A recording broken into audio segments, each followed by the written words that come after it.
Um, if you'd like, you can do. 1 second. Let me share it. There I am.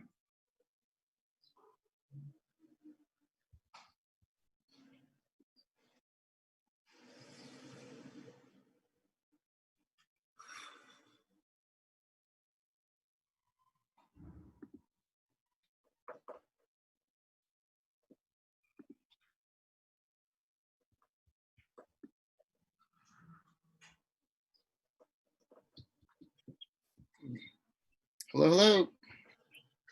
All right. So I want to tell the truth and say that this whole remix competition, this whole sessions with producers, it's kind of been an excuse to get to Matt Pierson.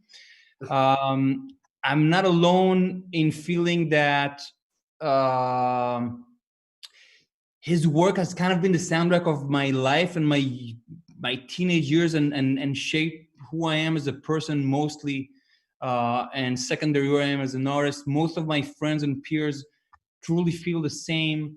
We actually speak about it a lot, whether it's Logan Richardson or Aaron Parks or Walter Smith. We all kind of grew up on kind of a pocket of music that was created over the course of 15 to 20 years, where it seems like jazz and music business was kind of going in this way, and everybody was kind of creating and recreating each other. And then there comes Warner Brothers going, signing artist after artist who really became the voice of the generation, but no one kind of knew it yet except for Matt Pierson. So each of them had the room to develop a repertoire and an audience in a truly uncanny way, and completely setting the tone for the sound of jazz generation. And so, Matt, it's incredible to have you. Thanks you so much for coming. First of all, I'm happy to see that you're well. Brooklyn and New York has been hit so hard that we've been kind of the whole country has been kind of rooting up for you guys, and it's amazing to see the way that the community kind of came together. Mm-hmm. Yeah, it's been a pretty crazy time. I mean, I think that anytime you're in a situation where it's unprecedented, you know, people respond differently. Some people freak out because they don't know what to do, and others say, you know, acceptance is the key, and we have no choice but to figure out what to do next. And thankfully, a lot of musicians, particularly jazz musicians, are very resourceful and figure out what they have to do to take the next steps. It's not to say that people haven't been extremely frustrated, but you know, with my focus mainly being on the recording side, a lot of what I've been focused on is, you know, I had some projects that got bumped, but for the most part, things are still happening. I think the biggest issue that everyone's sitting here freaking out about is fiscal. You know, that combination of when you don't have, you know, labels haven't been investing in recording to begin with lately over the past few years. So a lot of artists have either been funding their own recordings or doing a lot of direct to fan marketing, fundraising kind of situations. And since they don't have the money to fund their own recordings, and since there's a lot of competition for disposable income, it's a lot harder to raise those funds. So that's my fear, is that the gig side has gotten screwed pretty hard. The recording side, you can do it. It's just a matter of the financial piece of it and how can we go about funding it. But you know, we're hanging in there. So if you brought that up, let me ask you a question that my team and I have been kind of passing around. What is your gut feeling about how a couple of years like this affect culture at large? Let's say that musicians all over the globe right now will not have money to make music for at least a couple of years because they'll be busy just making a living. I mean, eating and paying rent. And what's the cultural impact? Well, I mean, one of the good things that happened prior to all of this was the democratization of the recording concept for a lot of people. The idea that you can do a lot of recording at home and you can record fairly affordably in some ways, and that as an artist you can self-release pretty easily. The problems with that are twofold. One is, of course, I'm saying this as a producer, very often then you're making your music in a vacuum without someone helping direct you and help you focus towards the communication of your vision to a wider audience. So without a translator, you're left in your own room making your music and hoping the audience understands it. And very often, if you're the only person who hears your music your way, the idea that others are going to hear it the same way, in some cases, can be very, very a high bar to expect. So taking out that piece of having someone there to help translate your vision, that's a problem. The other problem is obviously the so much music being out, and even prior to all of this, there's so much competition for attention. So many recordings come out. How do you get known above all the other stuff that's out there? So how do you get any attention? And even if you put the investment into hiring publicists and marketing people and all of that. So in terms of what it's going to look like, we don't know anything until we get a vaccine, obviously. I think that until we really have a vaccine, or until we have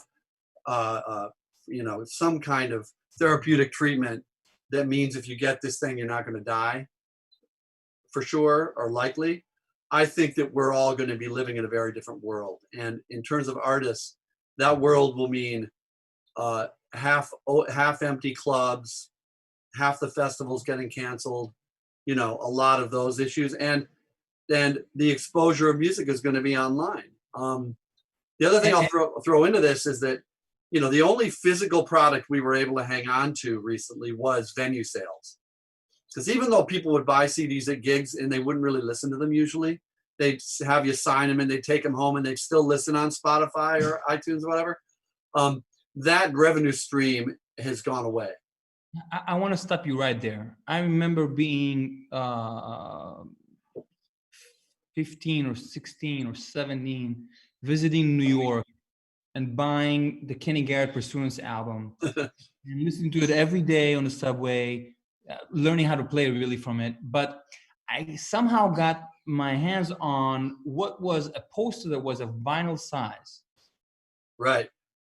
And couple of months afterwards, I go to Sweet Basil. I'm sure you were there one of those nights, and they're playing the music.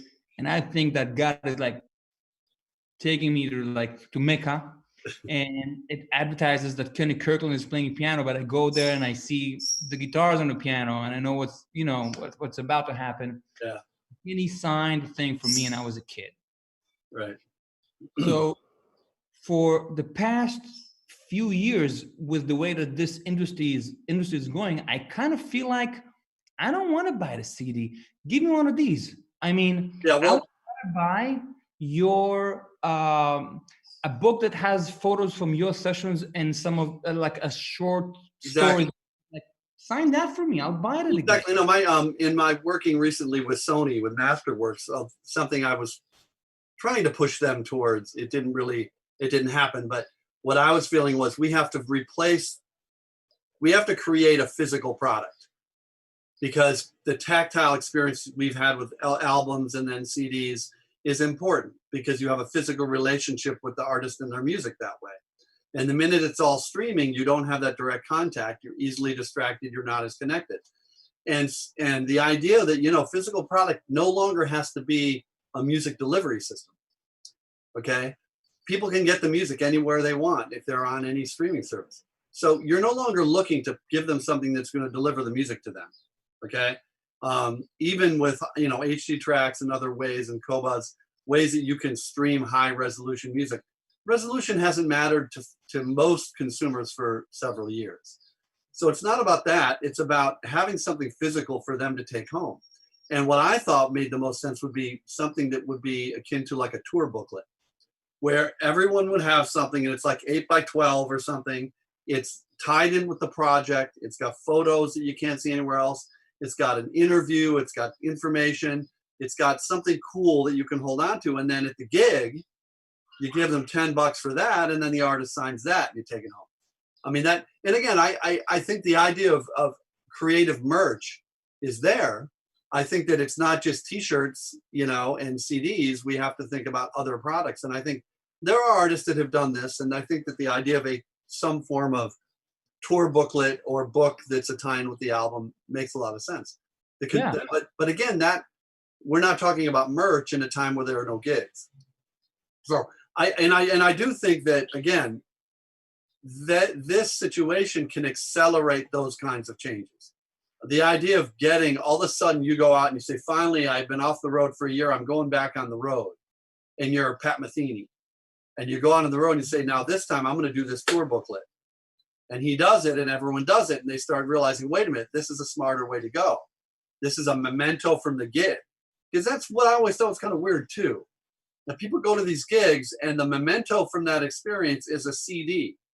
And that CD these days, it's not like it has any information in it that's special. And they probably didn't even play all the same music that's on the CD. In some cases they did. It might not be the same band. So all of a sudden you've got this CD that doesn't really relate to your experience other than maybe the artist signed it. You could have a piece of product that might be more tied into the gig. So, I mean, I think that's something that could certainly make a lot of sense. Especially since that if I sell a CD at a gig and people go home and they can't even put it in the car anymore. I mean, there's no CD tray in the car. Yeah, I've got on my computer, thankfully, I've got this external drive, to my Mac, where if I do need to put in a CD, I do. I haven't used it in about 2 weeks. So it's not, and I'm doing a lot of listening, so it's not like it's just people's habits have changed, and most importantly, it's acceptance of the fact that there's been a great devaluation of physical product, a devaluation of music in general. So the minute that people, for so many years, as we know, after Napster and then LimeWire, and everyone got used to the fact that they could get this music for free. And I don't want to get into all the background of all that and all the issues of the industry at that time and why that happened. The record industry shooting themselves in the foot by suing their consumers and all that bullshit. But the fact was that people got used to getting music for free, which devalued the actual music. And when finally Apple came out with 99 cents a track, $9.99 for an album, that seemed like a price point people could take because they trusted Apple and they trusted the quality and they trusted the money was going to the artists. However, now, a decade later, it's not, 15 years later, it no longer has that value because the streaming services have come along where they have everything you need. And so for 10 to 20 bucks a month, whatever you want to pay, you're able to get all the music you want. So there's no value in owning music. And I think it's a matter of us accepting that's the case, understanding that the value we get is from streaming revenue. So we have to aggressively try to get stuff on playlists and all that stuff. And then also it's about how do we use this music to promote our gigs and get people to write about us, because you're not going to make the money from the physical product. But the funny thing is that even when I look back to when I first got into the business and started at Blue Note in 1988, even back then, it's not like artists were making a living from selling their records. I mean, you get an advance when you signed a deal or when you made a recording, but it was very rare even at that point that you would sell enough to earn a royalty anyway. So you get mechanicals from your compositions, which would be a nice little revenue stream, but no one was making money from selling records other than, David Sanborn and Pat Metheny and people like that were making real money. But for the most part, you never made money from your CDs anyway. And these days, up until recently, if you were putting out your music yourself, and your experience might be that you self-released and you were selling your CDs for 15, 20 bucks at gigs, many of those artists actually were making money from selling their CDs. So it's things have changed drastically, but it doesn't mean that it's a net loss to artists financially because they weren't making money from the records anyway. What they need is the music out and promoted so they can get people to their gigs. So I'm going back a couple of steps. So okay, go ahead. Yeah, sorry. That one. Three albums. Last question is about Corona times. While we were hiding away at home, 3 albums that inspire you during this couple months. Albums that have inspired me? Yeah, during this period. It's the same shit that I've always loved. It's going back to What's Going On. And the 5 Stevie records, It's Inner Visions, Music of My Mind, Fulfilling Its Personality, you know, Songs of the Key of Life. It's those records. It's, you know, it's a random sampling of Coltrane, you know, uh, listening to Alabama 5 times in a row. Ha. So it's music that in my life already has exemplified a certain sense of spirit that I believe is important that we grab onto. That there have been times in our history that encapsulated that, and I think it's about. I really feel that we're headed back to that kind of revolutionary time in a way that could make those times seem minuscule. I really think that the next 5 years, what's happening in this world, post Corona, post, you know, no, I shouldn't say post Black Lives Matter, but in a Black Lives Matter time, with political changes hopefully happening, and changes in policing, and changes in income inequality, changes in healthcare, changes in housing, the kinds of things that can happen actually could be extremely revolutionary. And Yeah. some of those music of rebellion, I'm optimistic we're going to have a lot more music that's expressing joy and you know, resolution. You know, but so anyway, as I said, it's the same. You know, the other thing that I'll say, it's funny when we talk about what music we listen to. I spend so much time listening to music of projects I'm working on, and whether that's the tracking, editing, and mixing process of productions I work on, or the song research project process, because I work with a lot of artists that I'm doing work finding material for them. So much of my listening is about that. So I, unfortunately, it's sad. I don't get to hear. I don't end up with the time to listen to a lot of things I'd like to listen to. Like right now, I'm dying to listen to the Swallowtails project, Schofield's new project. Like that's on my list, but I haven't listened yet. So like I've got several of those that I really want to check out. So I just yeah, like I said, it's my the Lodestar thing. It's like my holding on to these things from my past that I know inspire me. It's like a safety net. It's comfort food. It's why, like in the kitchen, I want to make peanut butter cookies and a chicken pot pie, right? I mean, it's like I want something that's going to ground me and make me feel comfort, and that's where I've gone with my music. So actually, for me, that thing of just closing my eyes and being 15 again, and being sure that everything's going to be all right, Mhm. is really all of your albums. But before we go there, so how did you get your career as a producer? Well, I started out as my father was a music educator and a musician, a jazz musician in suburban Detroit. I grew up as a trumpet player, a balance of jazz and classical music. I kind of played everything. I was mainly a lead player. I naturally had range and chops. So I ended up being kind of a jack of all trades as a musician. An average improviser. I never was able to have the dedication to put enough time into that part of my playing, but I had the other things together, so I was able to make a living as a player. Once I went to college, I went to University of Miami as a jazz trumpet major and played there, played in the concert jazz band, played professionally in Miami a lot. Once I finished school, I stayed down there for a few years, and I was just making a living as a player, but also working in a record store. I started working in a place called Peaches because I wanted to get my records at a discount. So if I worked there, I could get them at a discount, and also I could get a lot of promo copies because I was at that point spending a lot of money on records. I had a huge record collection, so I was able to actually justify making $6 an hour or whatever it was at that point because I was getting all these promos, and I ended up being what was a Billboard reporter at that time. There was pre-sound scan. So the way Billboard worked would be every Friday, someone from Billboard would call you and say, "What are your top 20 records?" And you tell them. That would be based on your taste, though. Well, I was supposed to be telling them what was actually selling.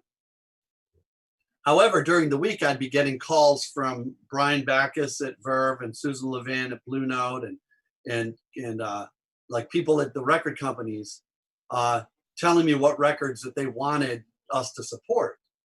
And so it would, they'd send me promos, they send me stuff, and then I would report what I reported. It was payola, plain and simple. But by doing that, got a lot of relationships within the industry. And at one point, I mean, I'd been playing, I was 24, yeah, 26. I had been playing for a living after finishing college for a couple of years. And I just decided I wanted to move to New York and get in the music business. I wanted to get into record producing and A&R because playing for me, although I was doing well, making a good living, and I was a decent player, there's this one point where I sat on a gig. I was playing in Miami Beach, I think, with like Melissa Manchester or Ben Vereen or something. And I was like 25 and the guy next to me was 45. And I was playing the second book and he was playing the lead book. And I was like, you know, in 20 years, if this is my career, I don't want to just in 20 years move one seat over. I want more than that. Like I felt a sense of not just that I was ambitious, but I wanted to be in it. I wanted to be in the game. And I was always a record collector, a fan of the music. I played in recording studios as a musician. And I had, you know, whatever my taste of music was. And I was like, I want to try this. So I moved up to New York. All I had was a job in the cassette department of Tower Records. The one on Lincoln Center? At Lincoln Center, yeah. I was in the cassette department of Tower Records, making $6 an hour, I think it was. And I was, but I had a line on a job. Susan Levin at Blue Note had talked to me about coming in as her assistant. And it looked like the job was possibly going to happen. And 6 weeks after being in New York, she hired me to come in as her assistant. So I was promotion assistant at Blue Note. And what was great about it was I got to work with Bruce Lundvall, who was one of my heroes, and Michael Kuskuna, who was also one of my heroes. So Michael, who was a producer, because I, as a trumpet player, was a huge Woody Shaw fan and a huge fan of like Lee Morgan reissues. And I loved what Michael was doing. And Bruce was Bruce. I mean, Bruce Lundvall was a legend who I was aware of since going back to when I first got the beginning and the end, an album of Clifford Brown album that was his first session, and it's supposedly his last session, but it wasn't really his last session. Gig or something? It was a gig, yeah, and it was actually like a year before he died. But at the time, the buzz was that was his last gig before he got in the accident. But Bruce Lundvall wrote the liner notes on that album, and it signed Bruce Lundvall, VP of marketing, whatever his job was at that point. And I still remember getting that album and seeing that name and going, oh, how cool it is. This guy in the business is writing these notes about Clifford Brown. How great, because I worship Clifford Brown, still do. So I was like, and from that point, I was aware of Bruce. And then he had done Electro Musician, which I thought was the greatest label because you'd buy a Bud Powell record. At the end of it, there'd be an interview with Bud Powell, you know, and the albums were really high quality vinyl. And there was a Master of the Art in Night Music, 2 Woody Shaw live records that were incredible. And that was the label that turned into None Such later? No, None Such existed before. It was not Elektra and None Such was together. None Such had been around for a very long time before, beginning as a world music label and all that, and then eventually, you know, went forward. And there was Elektra. When Bruce went to Elektra after he left Columbia, he went to Elektra. And he was president of Elektra Records and also started Electro Musician as his own jazz imprint for the few years while he was there. And then he went to Blue Note. So then after he had been to Blue Note for about 2 years, that's when I went there. So I was like, oh, I get to work with Bruce Lundvall. So I'm cutting you right there. I had a very similar experience getting the Herbie Hancock Gershwin's World album as a kid. And I was a teenager and read these beautiful liner notes by Robert Sadin. Mm-hmm. And then 10 years later, I'm early 20s and I'm in New York, and comes this guy at a gig, the most random thing. He says, I'm in producer. My name is Robert Sadin. I'm like, boom. I know exactly each word he wrote. I know the whole thing by heart. Right. Yeah. So it was really exciting because then Bruce gave me a lot of opportunities while I was there. Even though I was a promotion and marketing guy, he'd send me tapes to listen to and get my feedback on demos from people. I was able to sign a couple of artists. I brought in Rick Margitza, and then I was involved with signing Joe Lovano and John Schofield and other artists that were there. I was able to produce Benny Green and Bobby Watson. And so I was, you know, they let me do a lot of work there. And eventually I moved up at the company and became director of marketing and A&R. So I was at Blue Note for about 4 years. But before we go into your next step, mentorship, which is kind of like what this series is about, is a huge thing in jazz. Like it's Oh God, yes. it doesn't happen as much in other genres, but everything that I'm doing, I owe it to very specific mentors. Oh yeah. Let's speak about those two, three guys for you. Well, I mean, my taste isn't, when I was very young, I mean, my father, who was an educator and all that, was a mentor in a way, not directly. We weren't that, you know, it's not that we were that close. It's that by example, I learned a lot from him as an educator and having taste in music and high standards. Um, and then Whit Seidner, who ran the jazz department at University of Miami, was a serious mentor to me, along with William F. Lee, who was the dean in Miami. This is Will Lee's father. Ah, I was president of the student council down at the School of Music, and I was very involved in the school itself, and it was really influenced and mentored by those guys in college, and it kind of gave me this balanced understanding of art and commerce. Like the art's so important, but you got to remember that people need to hear it, and you need to generate revenue with it. But how do you do that without compromise? I started really feeling that push and pull of art and commerce. And then obviously when I got to Blue Note, Bruce Lundvall was my number one mentor. And the thing about Bruce, I don't know, it depends on how much people know about Bruce, but he's that no one ever had a bad word to say about Bruce Lundvall. He returned every phone call. They called him Mr. Yes, because he would always say, "Excellent, we'll do it. Yes." He'd have a meeting with an artist, and I'd be down the hall. He'd have a meeting with an artist, and they'd want to do a project. He goes, "Excellent, we'll do it. Great." And then they'd come down to me, and I'd be the one that have to say, "No, no, wait a minute. Actually, if we can justify these numbers, we can do what Bruce said we can do." I So a had very direct, understanding of art and commerce. And Bruce and I knew this. Like I knew that he'd have a meeting with some artist and they'd come down the hall, or he'd call me into the meeting and I'd be the one that was like, it was good cop, bad cop. So I learned a great deal from him. And also one thing I'll say about him is he always talked about original artists, originality. And initially I thought that was bullshit. I was like, no artist is original. Everyone's coming from somewhere. Everyone's got their influences. Then I started to really understand what's your first impulse when you hear an artist that really means something to you. And so you can identify them in 2 to 3 notes. Then you can analyze them and think, oh, he obviously is a trumpet player, listened to Clifford and Kenny Wheeler and Woody Shaw and Kenny Dorham and whatever. But for the most part, what you're really struck by is someone that has their own personality when they lead with their personality. So original personalities rather than originality is what I understood was most important. And I got a lot of that from him.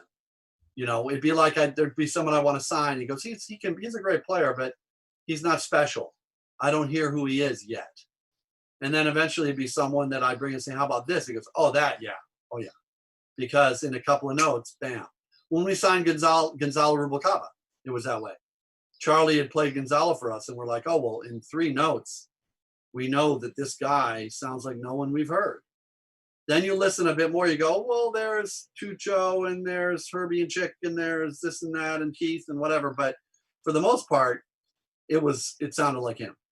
So that was a huge influence, And there were other mentors. The other big one though was Mo Austin when I went to Warner Brothers. Before we go to Warner, I'm going to stay with Bruce for 2 more things.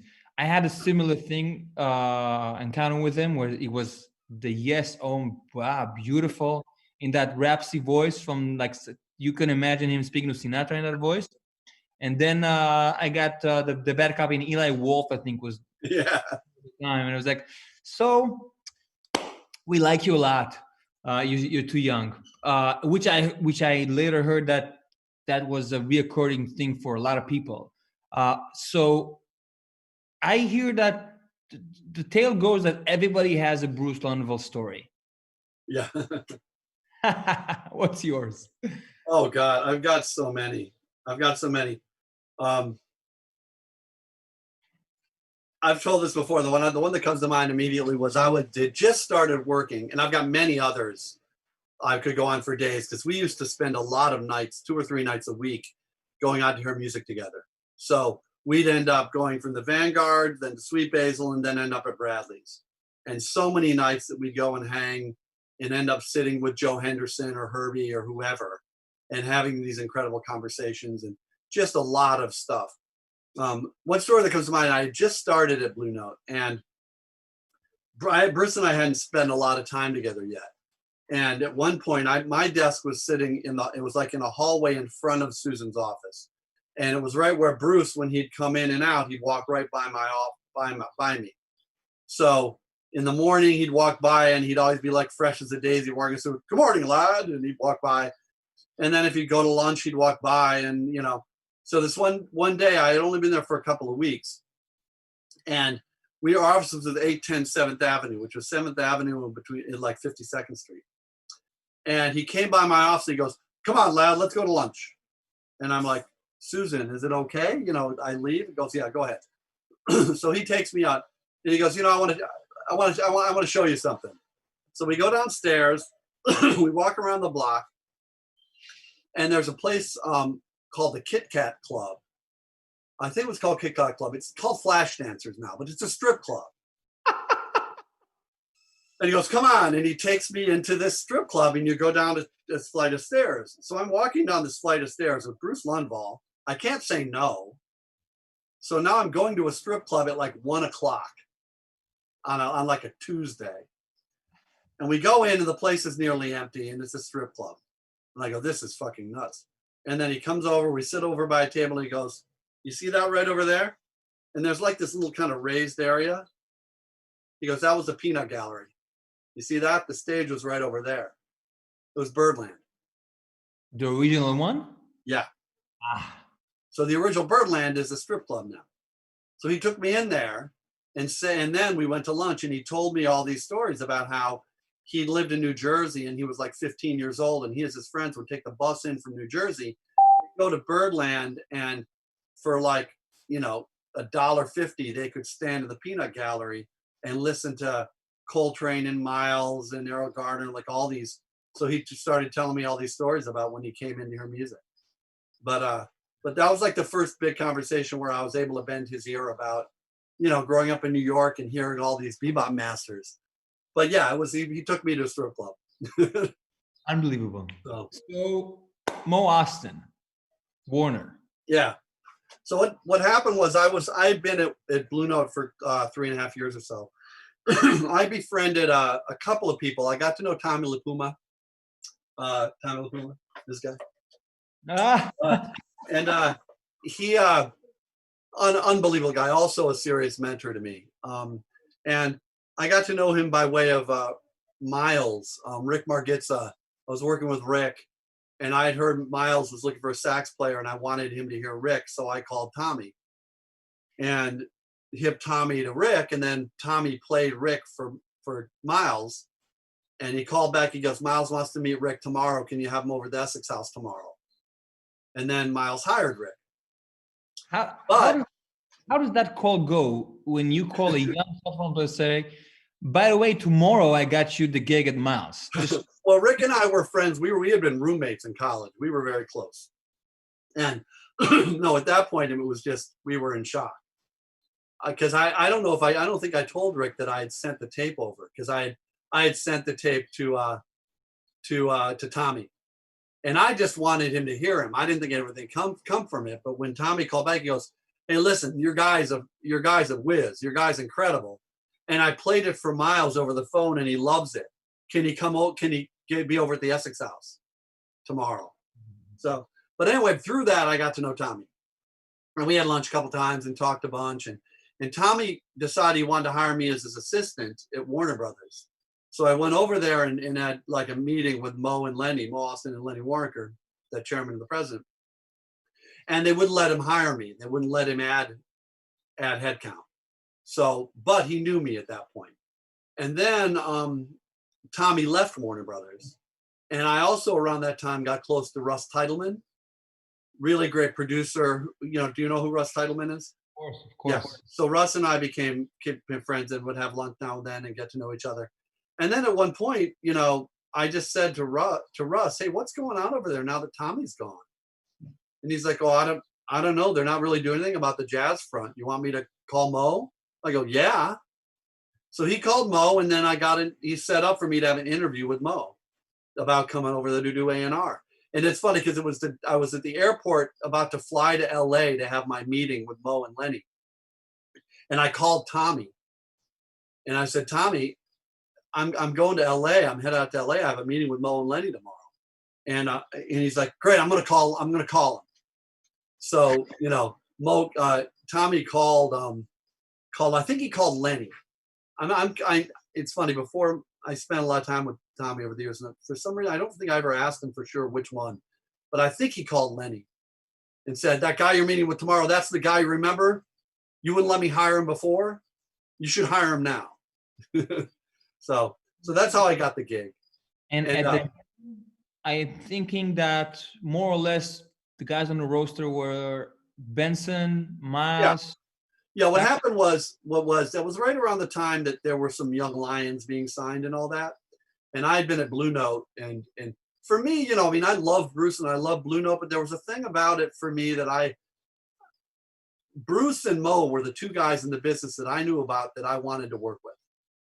So the only guy I think I would have left, Bruce for would be to go work for Mo Austin. So that the opportunity came up, and part of it was they only had Mark Whitfield was the only artist perceived as a straight ahead jazz artist. But the roster at that point was Joe Sample, Bob James, Foreplay, George Benson, Al Jarreau, Michael Franks, Randy Crawford, so it was a lot of, Earl Klugh. And it was based in LA? Well, yeah, basically they were based in LA. So basically the idea was I would come in and try to work with the commercial guys, because I knew commercial jazz also really well. But also to try to get serious about the straight ahead side of the roster. So get a more balanced roster. What year are we talking about? 1992. Ah. Yeah, so I went there around 92. And again, part of it too for me was not only did they give me, frankly, a better salary than I was making at Blue Note, but at Blue Note I was marketing and A&R. And it was a great experience because I really got a lot of great marketing experience and got to know a lot about marketing plans and budgets and P&Ls and a lot of that kind of stuff. I got a lot of relationships with independent publicists and promoters and all that. But my real focus was I wanted to make records, and I wanted to be just a creative guy. But I wanted a creative guy that had marketing chops, that knew, again, it's all about that balance of art and commerce. And the gig at Warner Brothers when I first went there was just A&R. So it was, director of A&R. So I was able to go there and just focus on the music. At that time, a guy named Ricky Schultz was there, and he was in LA, and he was the head of marketing. So marketing was in LA at the home base, and I was A&R in New York in the New York office. So yeah, I mean, it was, and a big part of it also was Warner's thing was not genre specific. Although there was a jazz, they called it jazz and progressive music division, and there was a black music division, and there was a country operation in Nashville. The idea was that artists were beyond category. And when I first met with Mo in that interview I had, we had like an hour with Mo and Lenny together, and then I was able to sit with Mo for like 2 hours in his office, and we were talking about, he started at Verve Records. We talked about Norman Granz because he was the I forget whether he was the finance guy or the CFO for Verve Records, working with Norman Granz, and then Sinatra hired him to come to Reprise. So then he worked with, Ellington and Sinatra and Basie and all that. So he had a background in jazz. So I was able to kind of realize that he was really all about artists are beyond category. And it's also about how do you create an environment where the artist feels that you're there to support the artist and help them focus on what's going to connect without compromising what their vision is. So it was really it was one of the great, to me, really kind of the last great record company, Warner Brothers, because it took a while for it to work itself out in the industry where there was no longer really a label that was like that was so driven by artistic people. I mean, when I first got there, I'd go to an A&R meeting. I was part of the A&R staff. I'd go to an A&R meeting and I'd be sitting at a table and half the people around the table were actual record producers. So Russ Titleman and Gary Katz and Lenny Waronker and Richard Perry and I mean all these people, you know, Teddy Templeman was a great friend. Teddy was there. And by the way, check out his book. He's got a new book out. Wow. Yeah, Teddy was there. It was like, you know, and then there were people like Seymour Stein and, you know, people who were, and Joe McEwen and Mo that weren't producers, but were real A&R people. Karen Berg, who was a huge mentor to me. Karen Berg was an A&R person based in New York for Warner Brothers who signed Husker Du, REM, Marshall Crenshaw, B-52s, the Cars, television. Like she had signed all those kinds of acts. So there were these people that were real music people all around the table. And we'd talk about music and we'd talk about record making. And I'd have a project I was working on and it would be, you know, Miles Davis passed away and we're working on this final project of his called Doo-Bop. And here's what it is. And what do you guys think about this? Should we finish it? Should we not? Or it'd be, you know, Teddy was going in, or Russ was going to the studio with Eric Clapton, or someone was talking about what are we doing with Rod Stewart next? And I was able to say, hey, how about this? So there was a real creative environment. So my question, ranting on, but yeah. My question is this: you're sitting at that table, because what you really did was creating the only label in jazz at the time. You went from Blue Note that kind of had a sound. There's just no other way to put it. I mean, Bobby Watson and that kind of and Benny Green and that kind of became Kevin Eubanks, James. Well, it kind of became a thing, and the whole Young Lion movement was kind of there before Verve, and you went on to create something that doesn't have a sound, that had personalities.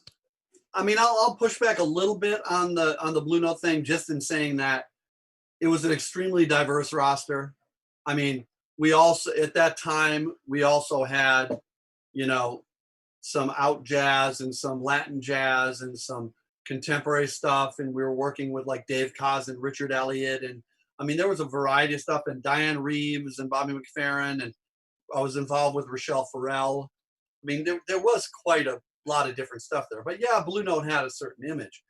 My point with Warner was more about I want artists who are singular, who can reach a non-jazz audience without compromise.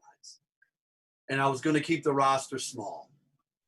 So I knew that I couldn't, like at that time, you know, Verve already had the female vocalists. Like they had, I don't know whether they had them all at that point already, but it was like Betty Carter, Abby Lincoln, Shirley Horn, Dee Dee Bridgewater. Like they had all of that. And Bruce had Cassandra and Diane. And, you know, Tommy had Diana Krall already by that time, pretty close to that time. Yeah, so it was, but to me, I was just kind of like, I just want to sign artists that I believe in, that I think are singular, who are going to be accessible to non-jazz audiences without compromise. That they get the jazz credibility, but what they do, if I put that in front of someone who doesn't know jazz, they'll feel something. Because to me, you know, it's that if a tree falls in the forest, doesn't make a sound. I mean, much jazz art music was the trees falling in a forest and no one there. And I wanted to work with artists who people could connect with. So my first signing, which was Kenny Garrett, I first heard Kenny Garrett my first time in New York playing in Woody Shaw's band. And when I first heard Kenny, I'm like, that's the guy. Like within a couple of bars, I'm like, there is so much passion and soul in his playing. And as advanced as he already was at that time, harmonically and rhythmically, it was all in service of reaching an emotional high. And I was like, this is the guy. So when this was the time of the double album with Freddie and Woody on the same album? No, it was around that time, but the band at that point was, God, was it Mulgrew, Stafford? Tony Reedus, Kenny. But it was around that time. This was like 1986, probably. Kenny was very young.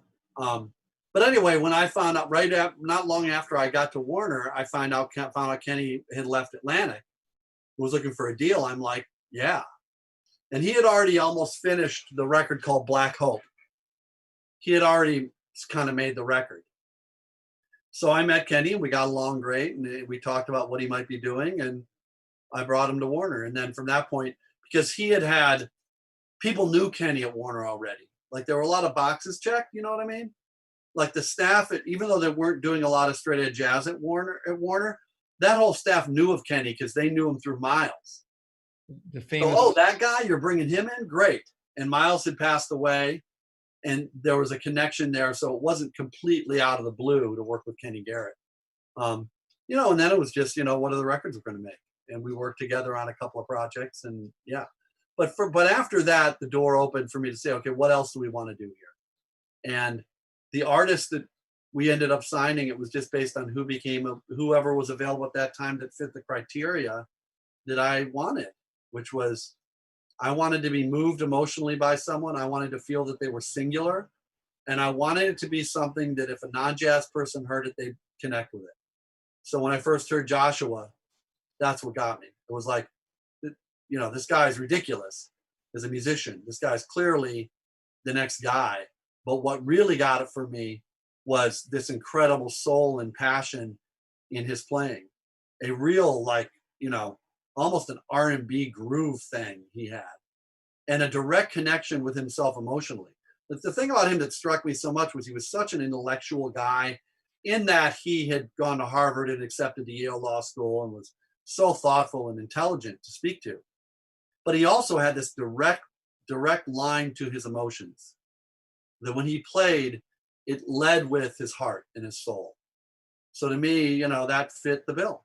And there was a story to tell also that, the company was able to grab a hold of. But the music came first, and the music was something that with him, it was like, this guy is an individual and he's accessible to others without compromise. And also, I think Joshua is one of those people that if you see him live, it's almost like nothing else. He's a force of nature. Oh yeah, and then from the very beginning, when I took non-jazz people to his gigs, they got it. They didn't know what was coming from Sonny Rollins or Hank Mobley or anyone, Coltrane or anything that he had to play. They felt something soulful and passionate, and they had a guy in front of them who was moving them. Yeah. And that's essential. That's why, when I signed Brad, that was the thing with Brad. I mean, obviously Brad, it was like, this guy is everything I love about he was like fitting the bill of what I always wanted a piano player to be, that I never heard anyone play that way yet. And also there was just this perfect conjunction with him. And there was a lot more than this, but what struck me initially was everything I loved about Herbie and everything I loved about Wynton Kelly at once. It was like this incredible sophistication and harmony and anything he played, it was like, I can tell he probably could be advanced by another 20% beyond what he just played. Like there was always a reserve of sophistication in his playing. But the groove, the pocket, the swing, the storytelling was in this Wynton Kelly. I'll say Nat Cole for me. I'm not saying he ever listened to Nat Cole or was influenced by him, but it was what I loved about those players and about Errol Garner. It was like all of this shit I know, all of this harmony, all of this influence, it's here to serve a singular purpose. I'm going to tell a story with feeling. So you had in a guy that was probably one of the greatest virtuosos at that time with the left hand thing. And the middle hand, yeah. But it really kind of before that he became the artist the mature artist that he later became. Like when we talk about Out of the Trio Volume 3, which was it's like a biblical album of that decade. This is not the same guy that did the first half of Introducing Bad Meltdown. And you already heard that back then? Yeah. I mean, when I first heard him, I think I heard him once, I think, and it's a long time ago, and I've talked to Brad about this. It's very likely it was that gig. Played with Christopher Holiday at the Vanguard, like a year and a half earlier. But anyway, I had yeah, what happened, frankly, what happened, there was another piano player everyone was excited about at that time. And they were assigned to kind of this feeding frenzy of labels wanting to sign this particular piano player. Great player.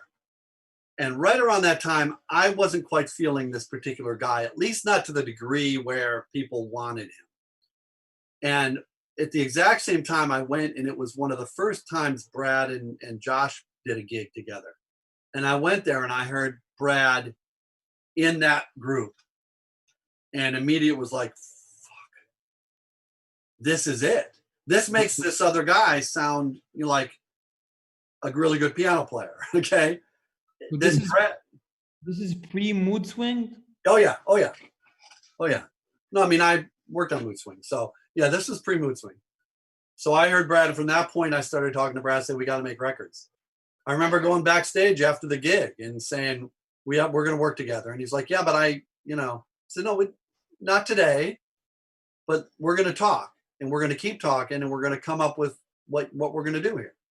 And because I knew what he was as a player, and I had heard him play, like I went down to Augie's, which became Smoke, and he'd sit in there and play there. Oh, and also, what was that other place? Shit. There's another place downtown that everyone used to play at.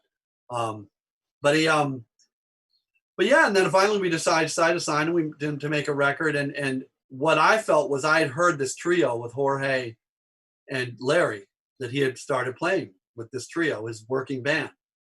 And my own opinion at that point was I really loved the trio, Josh's trio, the trio in Josh's band. So it was like, let's do half the record with that trio, because people know you from Josh and know you with that band, and that band has a thing that's about kind of a little more about swing and groove. But the trio with Larry and Jorge, which are guys people didn't know as well at that point, to me, that was the future. Like, I was like, that trio, we're going to make a lot of records. So I said, let's go in, let's do half with each band, and then we're going to do a series of trio records.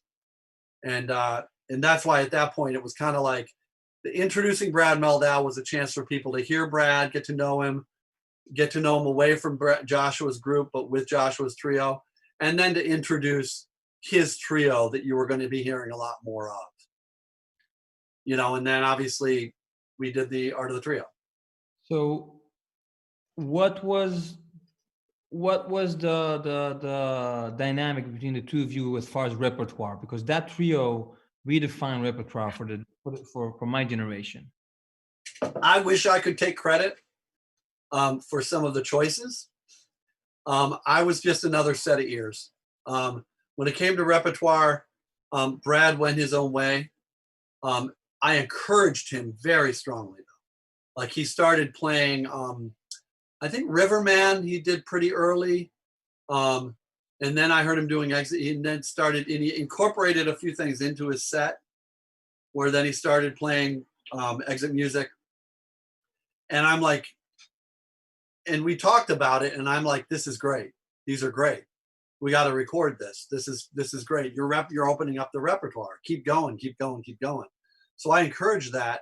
At the same time, making sure that we didn't lose sight of the fact that documenting both standards, things that people know the song, so then they can hear his treatment of that song, and therefore in bold relief hear what story he had to tell in a familiar setting, and then also original compositions. But, and especially in the beginning, not having the whole emphasis being, you got to write 10 songs for an album. It was like, no, man, some standards, some originals, some covers. Just make sure that these are tunes that you and the trio have played a lot. And when we get into the studio, my focus is going to be whether it's a good take or not, whether it's too long or not, what's the vibe in the room. Like, a lot of the nuts and bolts producing work on a jazz project that people in some cases don't quite understand or realize can happen. I mean, you don't just put a band in and press record. Okay. Even if it's a working band like that, like with Brad, they would do a tour and then we'd go to the studio, get in the studio. Or of course we'd go to the Vanguard and record the whole week. So So what is the producer's role if it's not just click and record? um that's a very big large topic, because as a producer, I mean, I've made a lot of records and a lot of different kinds of records by a lot of different kinds of artists, and a lot of different kinds of records by the same artists. Like every project is different. So in some cases, like if we talk again about Brad, that was more about, let's make sure that the logistics are set for the recording. At that point, it's like, what's the piano? What's the setup in the room? Who's the engineer? When are we going to record? And then overseeing the session and being there as a set of ears to say whether or not we got a good take, whether the form is too long, do we have too many bass solos, like those kinds of things. And also to be there to support and hoping that the artist is there just to think about the music. So all of those things on that kind of record, that's mainly, and then the post piece of it, which has to do with what's the right take, which tunes might not belong on this record, what's the sequence of the record, input about the mixing, so a lot of that is all part of the production piece as well. So even on a straight ahead jazz record, there are those areas that you're involved in. Part of that, there's of course pre-production, which is, why are you making a record now anyway? And what's that record going to be? In many cases, like with Brad, it was, well, the record's being made to document this trio. That's enough. In other cases, it would be something more substantial. With Kenny Garrett, it was like, at one point, it was like, we came up with the idea of doing more of a concept record. And Robin Burgess, his manager at that time, and I together talked about doing Coltrane. And I didn't want it to be a piano record. I wanted it to be something different. And Matheny was a friend and was like, always loved Kenny Garrett. One of the reasons Pat came to Warner's when I signed Pat was like, he loved being on the label with Kenny and Josh and Brad. So it was like, let's have Pat on this record. So we're going to do a quartet record doing Coltrane music, but it's alto and guitar. So there's a story that Kenny wanted Pat to do a Pat Metheny group kind of production around him. Is that true? Not true? To do that, Kenny wanted Pat to do like a much more involved production around on that record. Yeah. On that record, or in a collaboration. I mean, they talked about working together again following that project, and it never happened. It might have been after I left Warner that some of that discussion might have happened, but no, the record itself was kind of the opposite. We almost didn't. We recorded for 2 days, and after the first day, we had everything done basically. And we talked about, why are we even going back in the studio for a second day? I mean, it was so great the first day. And I was like, no, we need to go back in. We got the time booked. Let's take advantage of it, But anyway, like getting back to the topic, every project is different. I mean, there are records that I just produced a record with Laura Benanti, who's a musical theater Broadway performer. And it was about everything. It was about, what are the tunes? Who are the arrangers? What are the arrangements? What key are you going to sing it in? Who's the band? A lot of nuts and bolts pieces about the actual arrangement and about, the treatments and what's the story you're going to tell on this song. And, working with vocalists is very, very different.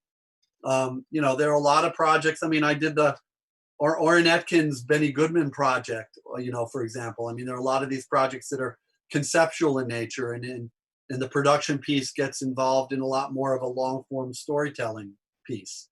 Bria Skonberg's With a Twist record, which was like, we're going to come up with a concept that combines you being this Peggy Lee-ish hip kind of vocal person and a trad jazz trumpet player. How do we find a space that really you can own between these areas? And the production piece was very involved in repertoire, instrumentation, arrangements. Um, and then a lot of, working with vocalists is working about getting a performance, working one-on-one with an artist, getting them to tell a story, finding a way to capture a moment, finding a way to get the listener to a point where they feel like you're speaking only to them. And so again, that has a lot of, it's different from project to project. These days I spend a lot of time editing also. So I'm not an engineer per se, but I've become very pretty adept at working on Pro Tools editing and Melodyne. So the editing piece is something I get very involved in as well. So, but in some projects there's not as much of that. So I guess, but it's a long-winded way of saying every project's different. What's most important that always has to happen is you've got to decide who's the artist, what's the story that artist needs to tell at that time, and how is an audience going to connect with that story at that time? And how can you make sure that every decision that's made that goes into that production is pointed towards that end result of connecting with an audience? And again, that balance of art and compromise, that balance of art and commerce without compromise, and it doesn't always work perfectly, but always works to some extent. And again, also feeling that you want that 10 years down the road, when you listen to that record, you're still proud of it, and that you feel that it encapsulated a certain moment in time for you as an artist. The other big piece of it has to do with the arc of an artist's career. So I'm not just a producer, I'm an A&R guy. And even if I'm just hired as the producer, I think as an A&R person, meaning who is that artist, where are they in their career arc, and what's their vision for where they want to be in 3 to 5 years? And how does this recording set them up for those next steps? If it's just about, hey, I got 10 new tunes, I want to go in and document them, that's not a record, that's a document. Go record a gig, record a rehearsal.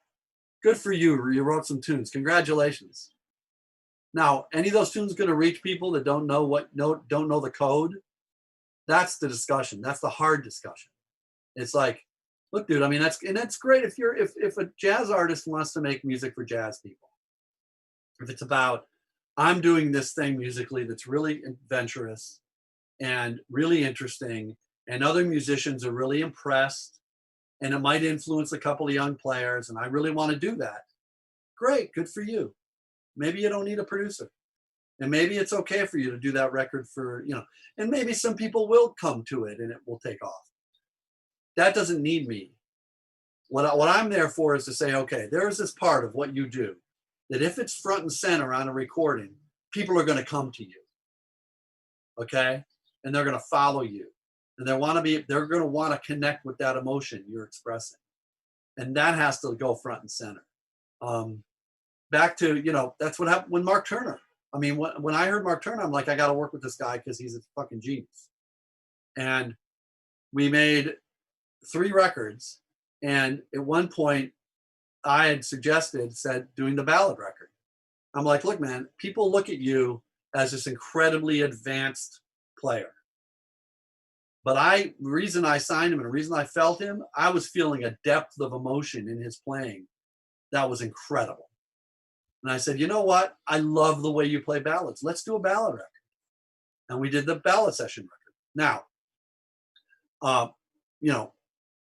I'm not going to say that necessarily if you ask Mark today whether that's the favorite record he ever made, I don't know that it would be.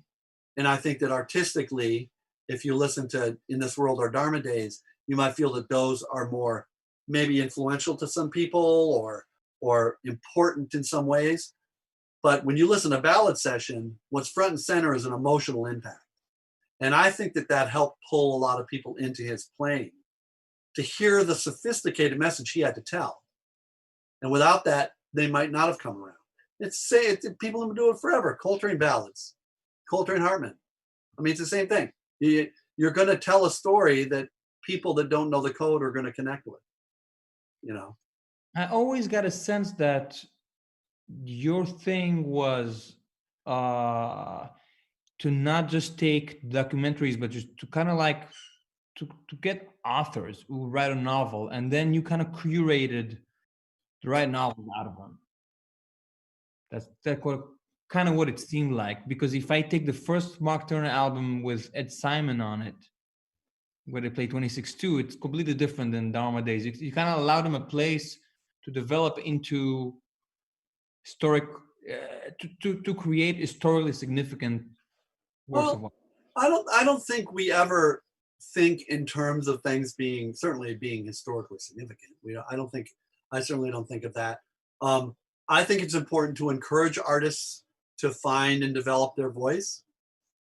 I love working with artists whose voice I connect with. And my job, therefore, is to, while I encourage them to find their voice, I'm going to make sure that what's connective about that voice is front and center.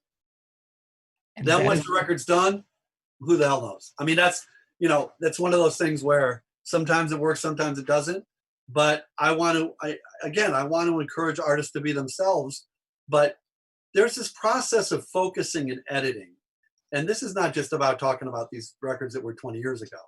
This is every day now when I'm in the studio making records with Pasquale Grasso or the New Masters Project or any number of projects that I might be doing. Same thing with a non-jazz project. It's how can we document something that's going to be emotionally connected with an audience and tell a story that they can connect with. And it's not about saying to an artist, here's an idea, why don't you do the music of John Coltrane? That's not it. That might be part of it. But the focus then becomes about, not about do this. It's about find out who you are, and then I'm there to tell you what part of who you are you should choose at this moment to put front and center. Okay? And make sure that that's your focus for now. So it's not about imposing a position and making someone do something. It's grabbing something they already do and making sure that it shines. And that thing they already do is what attracted me to them in the first place. If there's an artist that hires me out of the blue to be a producer, which I often do, I then listen to that artist, I evaluate who they are, and say, you know what I hear in your playing or in your singing? This element is what I love and what I think we should put front and center.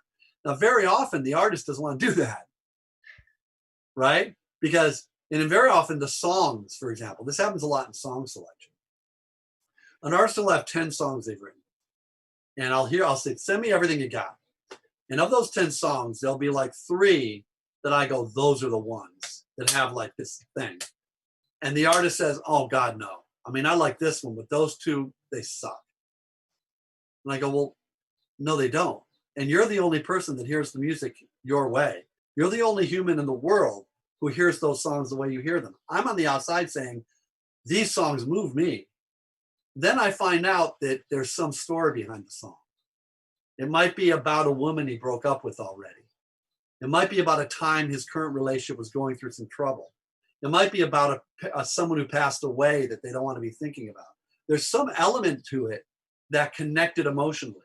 And in some cases, the artist isn't as comfortable exposing that part of themselves. So it becomes almost a psychological discussion. I mean, that's, the producer is also, an effective producer is also a therapist that's saying, focus on this part of your emotion. Let the people know you. You don't need to tell them the specifics of your life. But if there's music that came out of your life and certain things you went through emotionally in your life, give them that music. You don't have to tell them where it came from you emotionally. You're giving them an opportunity to relate to it and take it and relate it to some part of their life. So you might have written something about someone who passed away and you don't want to talk about it. But that's a song that I might hear that makes me feel about something about my father. Okay? So you see what I'm getting at? It's about emotion and packing it and front loading it with the emotional impact and the reality and the passion and the spirituality that comes from true artistic expression, and making sure that comes front and center. And then, there's a lot else there. I mean, not every song is going to have that. Not every, that's one of the, there's so many other decisions. who are the musicians on a record? Should you make a record with your working band, or is it better to throw you in the studio with some people you've never played with before? Because documenting the sense of discovery of these three people together for the first time is magic. You know, you want people to witness that. And if it's the right dynamic of players together, that can be fucking cool. And I've dealt with a lot of projects that were like that. I mean, do you know Ariel Pocock? Have you heard her? No. She's a piano player and singer, Ariel Pocock. She was 19. We made her first record. I made a couple of records with her. And she was in the University of Miami. She was a student, but a ridiculous piano player and singer. And I put her in the studio with Larry Grenadier, Eric Harland, and Seamus Blake, and Julian Lodge. Now, I've heard that album. Okay. And the point of it was, wait a minute, this is this kid. Really. I mean, it was, you know, but I knew, first of all, she could step up and play with those players because she was a badass. I knew that vocally she needed the vocabulary that they had would help us tell those stories in a more effective way. And perhaps most importantly, those were all friends of mine who I knew personally were going to be like big brother or uncle figures to her in the studio. So she'd walk in the studio, and the warmth that she felt from, you know, the uncle kind of feeling that Grenadier and Harland and I were able to give her, and the kind of big brother kind of vibe that Julian and Seamus gave her, it was all of a sudden this special emotional moment where she was immediately comfortable. And so it elevated the music, and she was very comfortable. Now, you don't just take any artist and say, let's throw them in the studio with a bunch of masters. And you don't just grab any masters and say, you know what, Al Foster and you know, Ron Carter need to be on this record with this kid. It's like, fuck no. You know, that's not, and it's nothing against Ron and Al. It's like, who are the choices at this time that are going to make that artist want to go to a place that's comfortable for them, and have the musicians be able to go there with them and help enhance that environment to tell that story. You know, and there are a lot of complex issues you think about before making that decision. That's why it was funny. I'm sorry I keep going on, but I haven't talked in a while. I've been stuck in my apartment. There's this thing I remember when I first started at Blue Note, there was a discussion, and I'll say this, not to tell stories out of school, but we signed John Scofield. And the first record was going to be with Wayne Shorter. It was like, let's get Wayne to play. That the one that Time on My Hands? Yeah. It was before that record. It was like, what's the first record going to be? And it was like, oh, let's do a record with Scofield and Wayne. Same, you know. And John was feeling he and Lovano had a connection. And I went and saw him in Lovano. And I remember talking to Bruce and Michael about it and saying, you know what? I don't think the name matters. These guys are going to a different place. Now, that's not to say that Wayne wouldn't be ridiculous and that wouldn't have been great. But I felt personally, and I still do to this day, that if it were Wayne, people might have written about it more, and people might have been blown away by Wayne's playing. But we would have been documenting Wayne and Sco getting to know each other, kind of. And Wayne and Sco and Lovano knew each other. And that was a 1 + 1 = 3. And I'm like, that's it. That's magic. That's a recording. Now, if at some point you wanted to do something with Wayne or they would do a concert, great. But to me, making a record and telling a story at that point and knowing John's tunes, I mean, John's weird, quirky, funny, angular, goofy-ass tunes with Lovano, that's it, right? So it's not just the casting piece is not just about who the names are and what they bring to the table. So to say one last thing about this, and it just kind of sets this up. And I've said this before about this. I'm a huge fan of films. I'm a huge, up here, it's all films about, these are all books about movies and movie directors and film music and shit like that. I think that the producer in a recording it's not like the producer in film. It's more like the director in film. And when you look at directors in films, they have a process that they go through. It's the 4 elements of film production, of making a movie. And I equate that to making records. So there are 4 steps that have to take place in making a great record, okay? In making a great film, it's 4 steps. It's script, casting, shooting, and editing, right? In that order. So what's the script? What's the story we're going to tell? Then it's casting. Who are the people to tell that story best? And that decision has to do with, are they good for the role? Are they good together? Are they going to bring people in to want to hear the story? All those things. Then shooting, which is how are we going to shoot this and document this story? And then editing, how are we going to put together in a package that's going to be able to communicate the story and tell it to people that haven't heard the story, right? Records are the same. So you start with the script. That's the tunes, the arrangements, what's the music? Then it's casting, right? So not that you might have a working band and it's given that you're going to work with your working band, but you have to start with what story you're going to tell. And then you make sure you've cast the players, the studio, the producer, the engineer. You have the team of people that are the right ones to tell those stories. So you've got the script and the casting, then you shoot it, then you record it. And knowing that when you record it, you're never going to have another shot. You're not going to be able to invent something that isn't there. You need to document some magic. How do you make sure you're documenting those stories in a magical, connective way? And then editing. What do you leave out? What do you put front and center? How do you make sure that people hear the story in a direct, focused way? So it's the same thing. And I think that too often in jazz, and I'm going to give many people in our genre a lot of shit right now. Jazz people, by and large, too many jazz people make shitty records. Too many people make records for themselves and their peers and other musicians. Okay?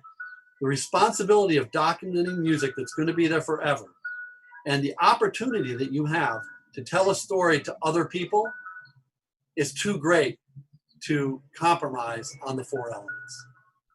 It's too important to not take seriously the importance of that decision. Now, again, like I said before, if your idea is you've got tunes, you want to document them and put them on a shelf, cool. If you've got a tour of Europe and that's all you need is a record to support that tour and these are the tunes and here they are, and you've got a couple thousand people that want to hear that, that's cool too. I mean, I'm just saying that where I am, that's not going to save the music and for the long term. That's not going to document this music in a way that expands the audience for jazz and pulls people into this music and want to hear the stories we have to tell. So, sorry to preach. No, that's exactly what we're here for. Okay, I'll shut up.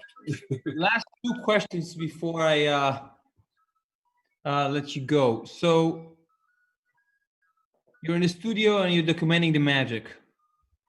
What do you do when the magic's not there?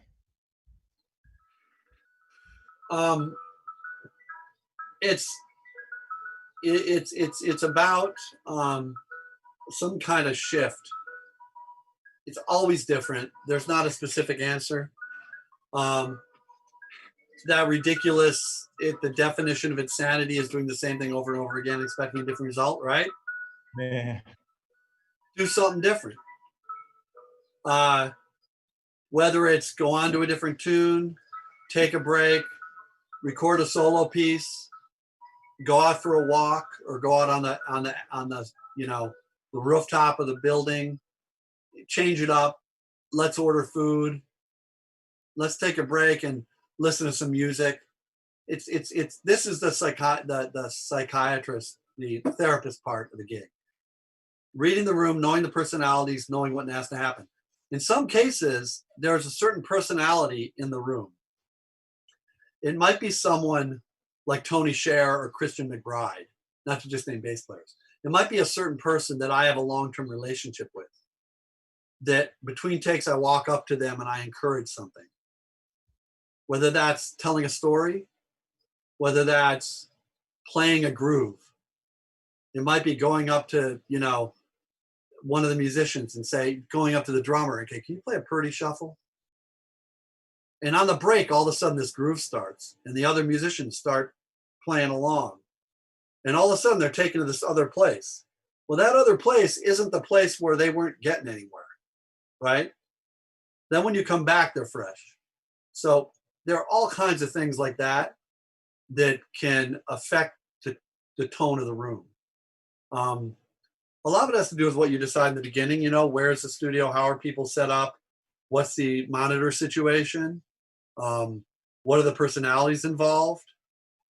If you're reading the room and you know each of these people and you're involved in producing the session, a lot of it is reading the room. Maybe it's not happening and there are a couple of guys, like there's one player, let's say you're doing a quartet session and, you know, the sax player is the one that's running into problems. Take a break and cut a trio tune. You know, it could be that the drummer's, you know, having some trouble. Think about what that drummer loves playing because he's caught up because you're doing a tune in 13 that he's just not quite loose yet. You say, wait a minute, he sure is loose when he plays this, a swing trio thing. Let's go to this other tune and put him in that zone. Then when he comes back, he'll be fresh. So it's a lot of that kind of shit. It's stuff that you probably as a band leader think about, right? I mean, if you're on a set on a stage, if you're on a stage and you have a set list and all of a sudden the shit's feeling really tight, you say, you know, I'm going to change it up. I'm going to call a blues. It's that simple. Or it could be a matter that things are feeling tight and anxious. It's like, I'm going to call a ballad. And it's just me and the guitar player. Or you're a guitar player. It's just you and the sax player. You know, it's depending on who's on the gig. It's like, I'm gonna change the environment a bit. I'm gonna make something different. So that's usually what it has to do with. I mean, if I'm doing my job, either that doesn't happen a lot or I sense it's going there. There's this thing about anticipating conflict and anticipating something going wrong. I learned something from Bashiri Johnson. Do you know him, percussionist? Yeah. Yeah, Bash is a real dear friend of mine. He's my special, my secret weapon. I hire him almost all the time to play percussion on projects because he's the man and he brings us something. But this one of the first times I ever worked with him, he did this thing. We're laying down a shaker part, and he's playing the shaker in this track. And I'm sitting in the control room listening and thinking, oh, this is killing. And he just stops. And I stop the tape. I go, we cool? He goes, oh, no, it's cool. I was about to make a mistake. I'm like, are you fucking serious? Like, he knew that he was about to play something that wasn't in the pocket. That, to me, is what you want to be. You want to be anticipating where things are going so that right when things start to feel like they might go left, make sure you go right, and avoid the conflict, avoid the tension. You see someone that's starting to feel anxious and you're on, how this is, you're like on the third take of a tune and one guy just isn't quite getting there. And there's starting to be this feeling from the other cats that they're like, man, I really wish he would step up. We rehearsed this. Why is he missing that? Every time he forgets to go back to the head. Like, what do I do as a producer at that point? I can make a joke. We can take a break and go on to another tune. Or I can say something to one of the other musicians, and in some cases it might be someone else needs to make a mistake. So his mistake doesn't feel so bad. So I don't know if that answers your question, but only third take. How many takes are too much? How many takes are too many? 2. Just kidding. It's not a possible answer. There's this thing, I remember seeing this graph someone did. It's on the wall on the bulletin board at Sears Sound. And it's this graph about takes. And it's like, first take, magic but loose. Second take, tight but missing the magic. And then there's like this, and then this one line shoots up, and it says something like unexplainable magic moment, It's like that. It's like you have no idea when and how it's going to happen. And also, I mean, every kind of record's different. I mean, I cut records where I'm just cutting a rhythm track that the vocalist is singing a scratch vocal. And all I'm looking is to get a tight take, you know, where I'm getting the shape of the tune and I'm going to add other elements to it. And I'm envisioning, oh, well, I know there's going to be a rhythm guitar part here and there's going to be a solo in this section. And, you know, and I know I've got 2 takes already and I like the head of this one. I like the out of that one, but the middle I need. And so there are a lot of different types of sessions and types of reasons why you're doing more takes. For the most part, if a band's got it together and has played together a lot, it's 2 or 3 takes and that's it. And if you're not there at that point, most likely move on to something else and come back to it. And very often it's come back to it as a surprise. You know what I mean? It's like there'll be a blues and it's like it's not happening and you're doing something early in a session, right? And you're on like the 3rd and you want to do a 4th take. And I, as a producer, am sort of saying, you know, this isn't about to get better. And this is a tune that really needs the band to sound loose. Let's move on to something else. Yeah. And then all of a sudden, 4 hours later, the band's loose and nails a tune. Say, let's do that tune again now. 1, do it. All of a sudden, they're all on for the ride. So again, it's not, I don't think there's never a perfect number. But inevitably, doing more than 3 takes in a row of the same tune, it's very infrequent that it gets better. It gets better when you come back to it. Inevitably. I'm sure, is that your experience? I've had everything and their mother already happen. Yeah. And you know all those.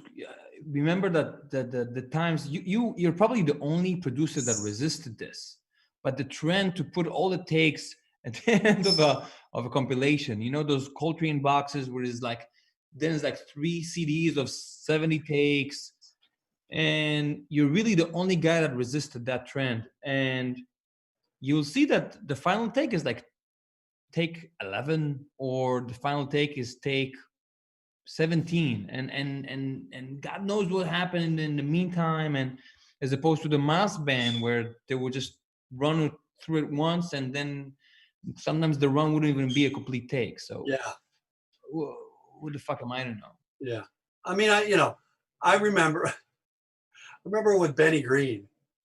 It's something I learned very early on because one of the first records in the first 5 records I produced, we were doing the record called Greens.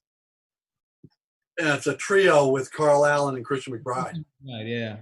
And we did Cute. Da da da da da da, right? And Benny just he just was never not happy. We weren't getting it. And I'd never been in this situation yet as a producer. Like I didn't know, you know, and Benny had a very strong-willed personality.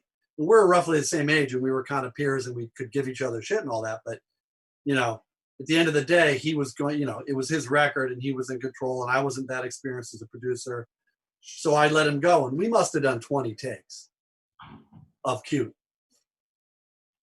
And each time it's like, so what I ended up, it's so funny, what I started doing, I'm sitting there, I made up lyrics to Cute while we're sitting there. I'm like, oh, he's going to do another, he's going to another.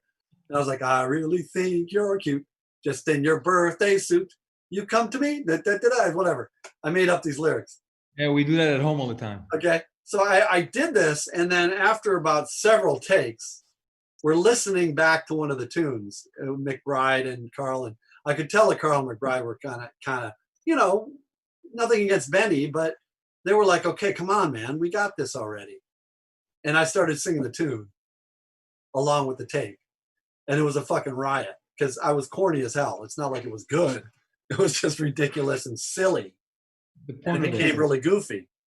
And of course, and I don't remember if we came back to it, but I think we did a couple more takes and got it at that point. So, you know, it's just a matter of what's the vibe and how do you get to that point and how do you get to the magic.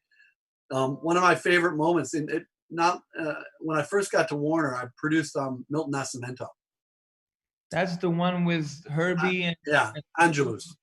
And it had a lot of different stuff on the record. Like we did a tune with John Anderson singing, and there was a tune with James Taylor and all this. But the core band of a bunch of it was I had a session that it was my dream. It was my dream to work with Milton anyway, because Native Dancer and some of Milton's records, Pluma de Esquina, meant so much to me. And it was a dream to sign Milton. And when I signed him, I was like, okay, I'm going to work with him, but I want to do a session, and I want to get Herbie, Ron, Jack, and Matheny together and do some tunes.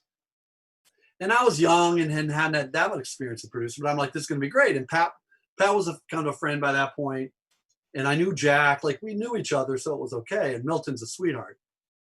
I had never worked with Ron, I don't think, yet at that point. So we get to the session and we're doing Vera Cruz. Do you know that tune? It's this up tempo, this samba. Of course. Pat used to play a trio a lot. Yeah. So we're playing Vera Cruz, the first take, and it's just all over the place. I mean, everyone is going to 11. And about halfway through the take, Ron stopped playing for like 4 bars and then started playing again. So after the take, we came in to listen to the playback because I decided, look, this is the first tune we've done with this band. I want everyone to hear what it sounds like, make sure they're happy with what they're hearing, yada, yada, yada. And we're sitting listening to playback, and it gets to that moment, and Pat leans over to Ron and goes, hey, man, you okay? And Ron's like, Herbie, you're playing all this stuff, and Pat, you're playing all this stuff, and Jack's all over the place. And I mean, there's nothing left to play. I don't know what to play. If someone would just play a whole note. And Herbie says, I'll play a whole note. I won't play it on one. So, of course, I thought that was hilarious. And, of course, Ron didn't think it was all that funny. But then Pat turned to me and says, what do you think? And I'm like, fuck. I'm like, young guy. This is my dream session with my heroes for the first time. Like, oh, my God. And now they want to know what I think. Like, fuck, I got to do my job. And I just said, it's just, there's so much incredible music going on. I just think that it's just a matter that everyone's gotta breathe and you guys just, I said something like, just make sure to take a breath and let someone else fill that breath for you. Something like that. I think I said something that I had learned from Whit Seidner down in Miami, or from Vince Maggio in a swing class or something. It was like, when you breathe, someone else can step up and fill that spot. And I said something like that. Like, okay, cool. And we went and did another take, and it was the take, But again, I don't know what I'm going on about it, but it's like, it's that kind of thing. It's like, read the room, what's going on. No matter what it is, I couldn't be intimidated by the situation. It was more just a matter of saying, okay, I'm a listener, I'm a fan. What do I want to hear? Anyway. So, yeah.